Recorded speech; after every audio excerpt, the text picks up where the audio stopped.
मध्य प्रदेश में पंचायत चुनाव की घोषणा हो चुकी है। राज्य निर्वाचन आयोग ने 3 चरणों में चुनाव करवाने की घोषणा कर दी है।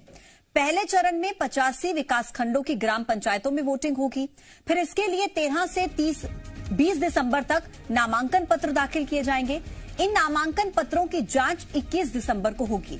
फिर इसके बाद 23 दिसंबर तक नाम वापस लिए जा सकते हैं। इसी के साथ 23 दिसंबर को ही चुनाव चिन्हों का आवंटन भी किया जाएगा। तो जानकारी आप तक पहुंचा रहे हैं। 3 चरणों में चुनावों की घोषणा निर्वाचन आयोग की तरफ से कर दी गई है। 21 दिसंबर को नामांकन पत्रों की जांच की जाएगी। 23 दिसंबर तक प्रत्याशी अपना नाम वापस ले सकते हैं और 23 दिसंबर को ही चुनाव चिन्हों का आवंटन किया जाएगा। पहले चरण के लिए 13 से लेकर 20 दिसंबर तक नामांकन भर सकते हैं। 21 दिसंबर को नामांकन पत्रों की जांच की जाएगी और 23 दिसंबर वो आखिरी दिन होगा जब प्रत्याशी अपना नामांकन वापस ले सकते हैं और 23 दिसंबर को ही चुनाव चिन्हों की सिंबल्स की जो आवंटन है वो कर दिया जाएगा। तो बड़ा अपडेट पंचायत चुनावों से जुड़ा आप तक पहुंचा रहे हैं। पूरी जानकारी विस्तार से। पहले चरण की बड़ी बातें क्या होंगी देखिए। 21 दिसंबर को नामांकन पत्र जारी होगा। 23 दिसंबर तक आप अपने नाम वापस ले सकते हैं जो भी प्रत्याशी। आपको यह भी बता देते हैं कि पंचायत चुनाव की रणभेरी भी बज चुकी है। एमपी में 3 चरणों में त्रिस्तरीय पंचायत चुनाव होने हैं। 13 दिसंबर से नामांकन शुरू होगा। 20 दिसंबर तक नामांकन जमा होंगे। 21 दिसंबर को नामांकन पत्रों की जांच की जाएगी। 23 दिसंबर वो आखिरी तारीख नाम वापसी की और सिंबल अलॉटमेंट की।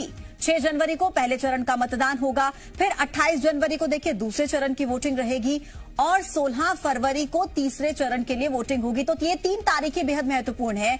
6 जनवरी पहले चरण की वोटिंग, 28 जनवरी दूसरे चरण की वोटिंग, 16 फरवरी को तीसरे चरण के लिए वोटिंग होगी। मतदान के बाद काउंटिंग उसी दिन होगी। जिस दिन मतदान होगा उसी दिन मतदान के बाद काउंटिंग भी होगी। परिणाम अलग अलग तारीखों में घोषित किए जाएंगे। तो ये पूरा अपडेट हमने आप तक पहुंचाया, किस तरीके से पंचायत चुनाव होंगे, कौन कौन सी तारीखें महत्वपूर्ण है। और ज्यादा जानकारी के साथ आकाश भोपाल से मेरे साथ सीधे जुड़ रहे हैं। आकाश, हमने दर्शकों को अभी वो तमाम महत्वपूर्ण तारीखें बताई जो उनके लिए जानना बहुत जरूरी है 3 चरणों के चुनाव को लेकर।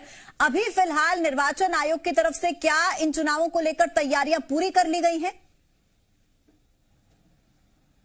बिल्कुल, राज्य निर्वाचन आयोग पूरी तरह से तैयार है और तैयारियां क्योंकि बहुत पहले से चल रही थी इसलिए अब पूरी हो चुकी हैं। क्योंकि 2 साल बीत चुके हैं, पंचायत चुनाव लंबित हैं। ऐसे में पंचायत चुनाव जल्द तैयारी कराने की कोशिश है राज्य निर्वाचन आयोग की। इसी को लेकर पूरी जो तैयारियां हैं वो अंतिम दौर में चल रही हैं।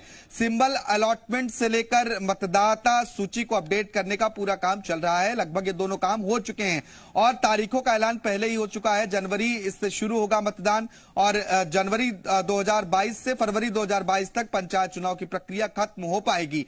23 दिसंबर तक नाम वापसी की आखिरी तारीख होगी, यानी कि जो प्रत्याशी नामांकन कर चुके हैं अपनी नाम की वापसी कर सकते हैं और उसी दिन उस प्रत्याशियों को सिंबल का अलॉटमेंट हो जाएगा। क्योंकि ये दलगत चुनाव नहीं है, ऐसे में राजनीतिक पार्टियों का सिंबल नहीं मिलता है। राज्य निर्वाचन आयोग अपने हिसाब से सिंबल का अलॉटमेंट प्रत्याशियों को करता है। तो अब तैयारियां अंतिम दौर में चल रही हैं और जो तारीखें जी मीडिया की ओर से बताई जा रही हैं वो बहुत महत्वपूर्ण है कि पंचायत चुनाव के लिए जो तैयारी कर रहे हैं वो इन तारीखों को याद कर ले, क्योंकि अब पंचायत चुनाव की तारीख नजदीक आ रही है और आरक्षण की प्रक्रिया जो एक पद के लिए होना है वो 14 दिसंबर को पूरी हो जाएगी। और आज एक मामला कोर्ट में भी चल रहा है आरक्षण को लेकर, इस पर भी एक अहम सुनवाई होनी है। तो आगे निर्धारित आज के केस से हो जाएगा कि आखिर स्थिति क्या है।